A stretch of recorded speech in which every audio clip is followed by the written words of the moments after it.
Hello. Alright, I don't want to spend too much time on this topic, but this video is on the topic of arrogance, which I've spent much of my life trying to eradicate arrogance, even though I'm highly trained in some subjects. I had a very high GPA, scholarships, all those things. And when I'm in the presence of arrogance, or just, I guess, excitability about elitism of any topic, of any kind, just have to exhale. Thank you for exhaling with me. Not that you have to, but here we go. On 3, 1, 2, 3. Oh gosh, and I even just played the note someone was being arrogant about.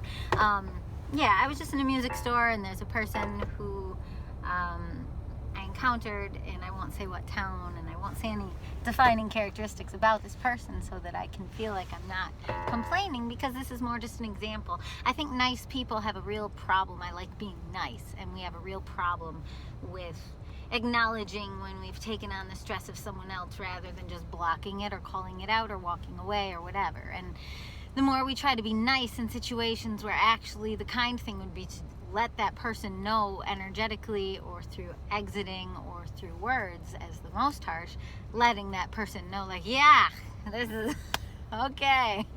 Woo!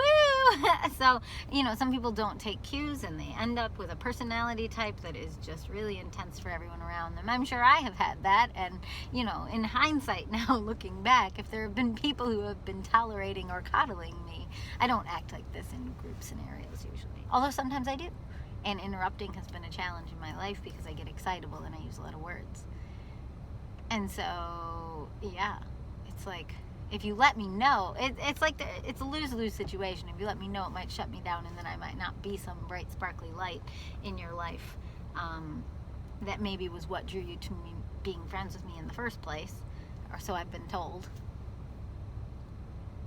But at the same time, if you never tell me and I end up dominating the conversation, then that's not great for you or me, because I don't know that it's bothering you unless you tell me. So it's like, a lot of times people just have different personalities. I'm actually very intimidated by quiet people who don't have much to say and just listen a lot. And that's partly where my communicativeness has come from, is to draw them out, especially as a teacher. And, you try to get them to talk, and they'll give you a one-word answer, and you're like, Kiamon. So, and that's not something that's judged in society as much as interrupting is, or just talking a lot is, but people who are profoundly quiet in group or even one-on-one scenarios, it's like you really have to be comfortable with yourself and with that other person if you're going to just sit in silence together, which I'm, not, or usually not.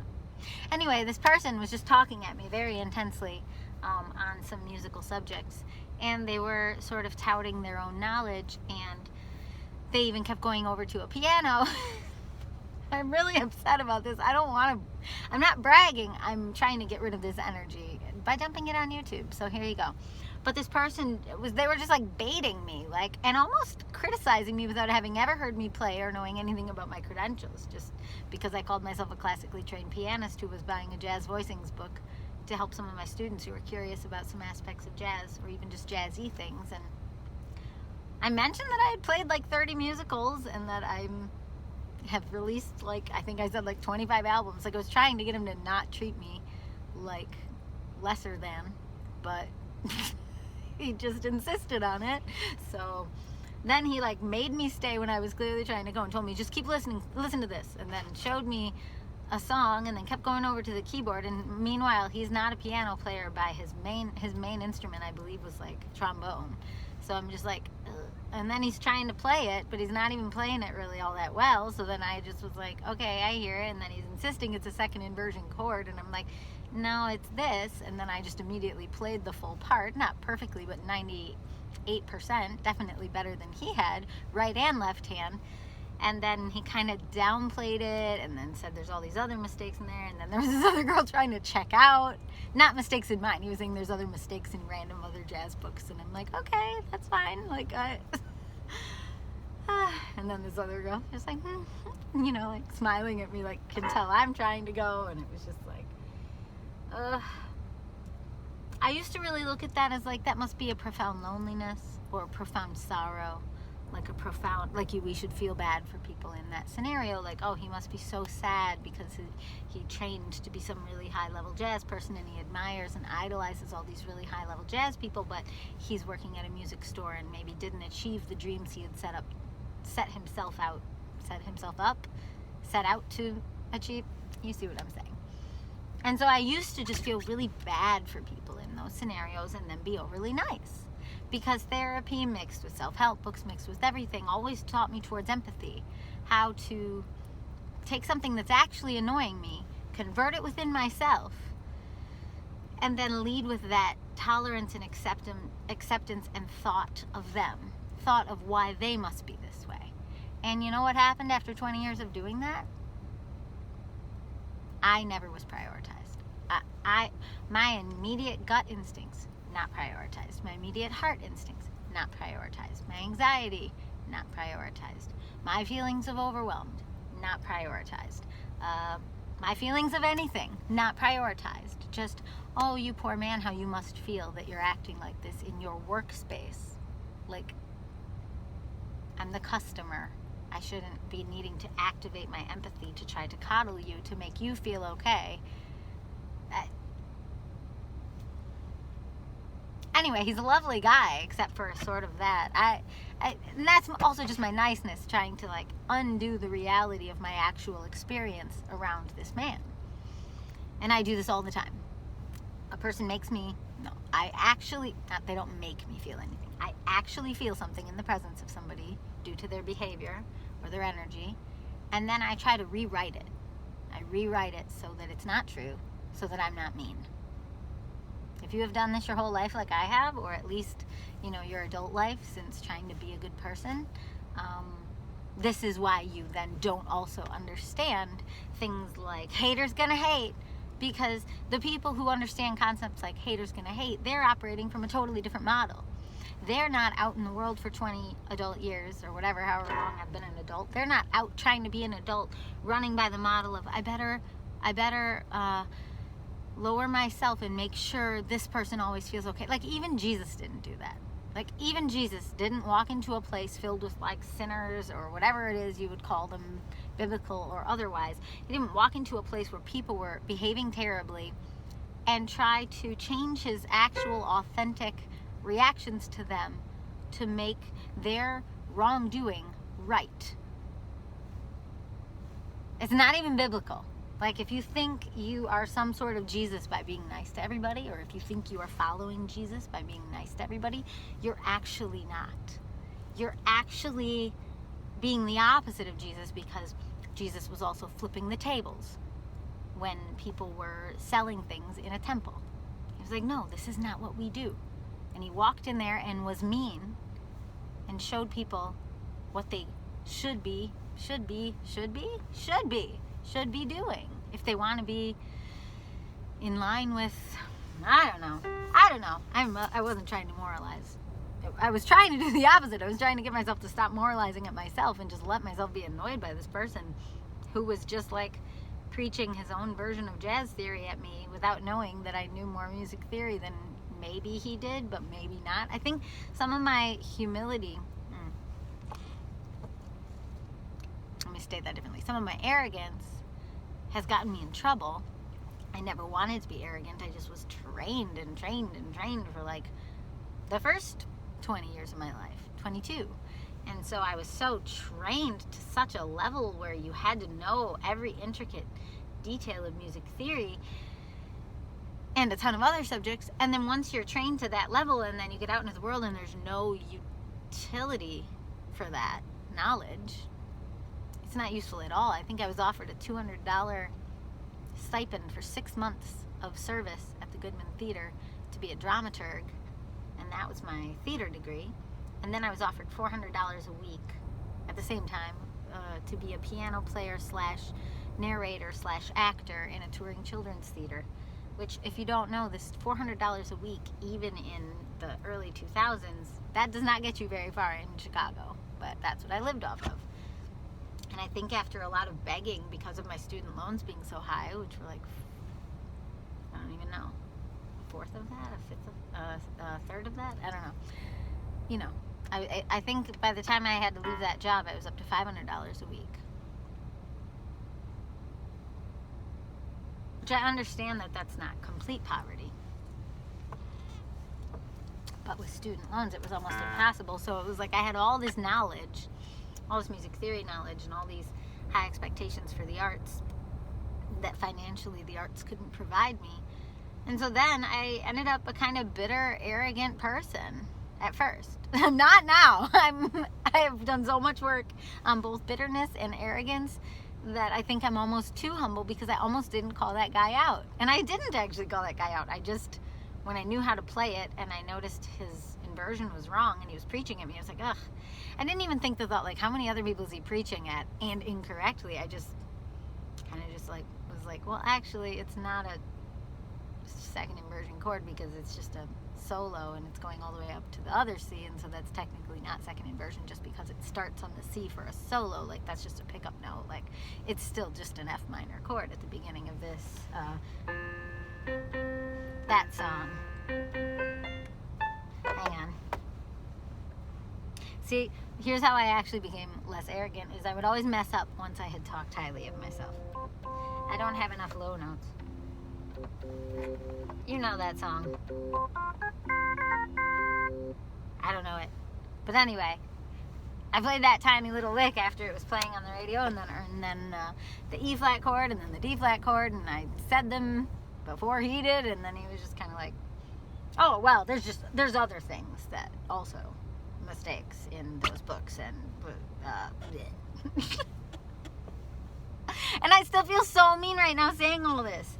So that means all of my Instagram is a lie, and all of my get strong and have boundaries stuff talk is a lie, because in real time, when I'm presented with opportunities to display strength or confidence or wisdom or intelligence or training, when I'm presented with these opportunities to just put my foot down and be like, no, actually, you're wrong. I'm a smart person, and that's not accurate. Like, in those moments, I feel mean to even tiptoe towards saying that. And like, is that just being a woman instead of a man? Is that a persona I took on to be the nice person in order to deal with abusive relationships? I do not know. Anyway, I wanted this to be a quick one because I find all of this gross. I feel very uncomfortable right now. I don't want to feel uncomfortable right now. I want to feel confident, but I just don't feel confident being alive. And it doesn't matter how many skills I've gotten, because I will only feel confident, I imagine, if I'm like celebrated by all people equally and everybody knows that I have skills. But that's just not how reality works, because the second more people know about you, then also more people criticize you. And that seems to be what YouTube is, and what Facebook is, and what Instagram is. And the second you get more people saying, wow, she's or he's so great at such and such, you get other people coming on there going, yeah, not that great, not that good, not that smart, not that talented, not that blah, blah, blah, blah, blah, blah. It's just, that's what the world is. It's very critical and also very celebratory, and I've always wanted to just stay out of all of it. And being in that room, I felt trapped in it, because I was like, I'm too authentic and open now to just lie. And I know I'm going to come here again, so I don't want him to just think that I'm some doormat for his sometimes wrong ideas. Like, I don't know. I just don't want to be talked down to. Especially because I was just trying to leave the building really fast, and he kept holding me there. Which, that's the other lie. Like, that's such a female thing, and I know it's also some sensitive males as well, but like, how did he hold me there? I could have just gone.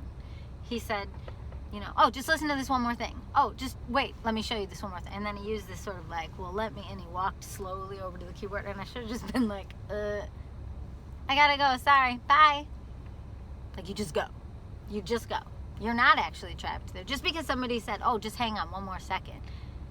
If you feel that resentment, that thing bubbling up in your throat, because he said, oh, just wait, just one more second. He didn't ask, can you say one more second? He just said, just hang on 1 second. I'd already paid.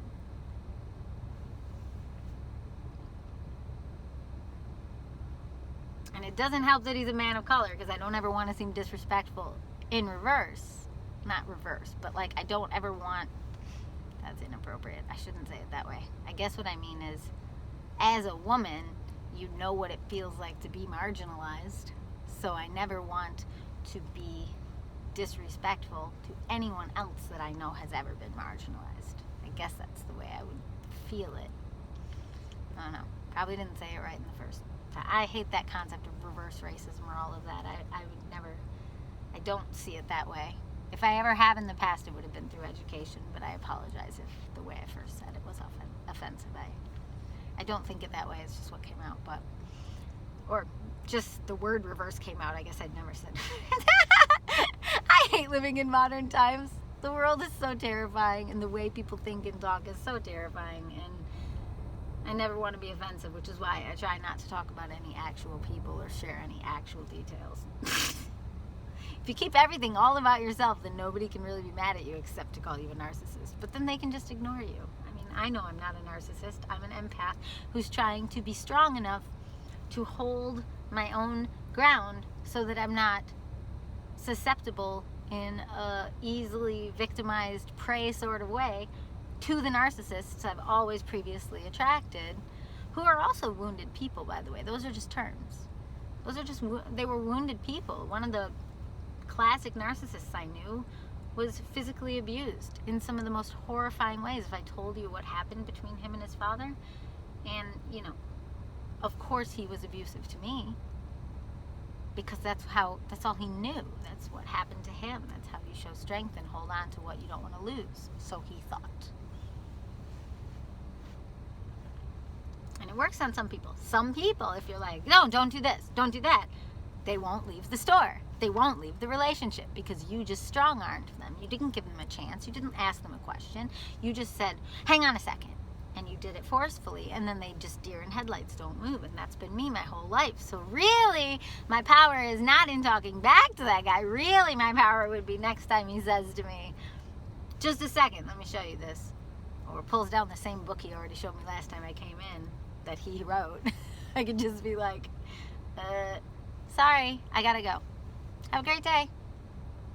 And how to even do that, like, dispassionately. It's baffling to me to even imagine doing that to somebody, but I think it'll work out. I mean, or I just go to a different store. Those are options too. You just go in there if it's an absolute necessity. See, and this is why when I make a video about a situation like this, I feel kind of gross, because now when I think of that store, I'm going to remember him. Oh, maybe not. I was thinking that I had locked it more firmly in time right now, and that then I'll feel more bad about it, but I think the opposite is true. You know those people who say, I wish I could think of the right comeback in the moment? And they get all upset, like, I wish I could just think of the thing to say back when somebody's mean to me. And they can't. For me, making videos like this, or posting on Instagram, or whatever it may be, this is like getting my comeback once I feel safe and confident. It's like I go in my safe little van box, or my little phone box, and I say these strong things, and then I am strong. And now hopefully when I think of this, when I see this book that I bought on jazz voicings, hopefully now, piano voicings, it's like a, you know, whatever, I don't know jazz. Sounds bad on here, but anyway. So it's all on these like jazz voicings and stuff. Hopefully when I see that book, rather than remember how I felt trapped there, I'll remember how I talked about it and realize that I have power, and next time I go, I can just walk back. They can be friendly. You can smile and say, oh, no, sorry, I have to go. Bye. And they can keep calling after you. No, just wait. I just want to show you one more thing. And you'll be like, yeah, sorry, I'm in a hurry. Or, yeah, sorry, I don't have time today. I don't know. I can't imagine doing that, but I feel like that's what I'm going to have to do. And having just kind of made a verbal commitment to doing it between me and my past self. This will be my past self someday, and my now self will be watching this past self and going, you can do this. You can do this. Alright, I didn't put makeup on. I'm feeling kind of gross. Also, I have a limited amount of time because I promised Brian I wouldn't drive home in a nighttime snowstorm. I'm in my future hometown. Well, I guess that just gave it away a little bit. Oh well. Not really, I guess. I don't need to tell you where I live. Oh my gosh. I'm just rambling.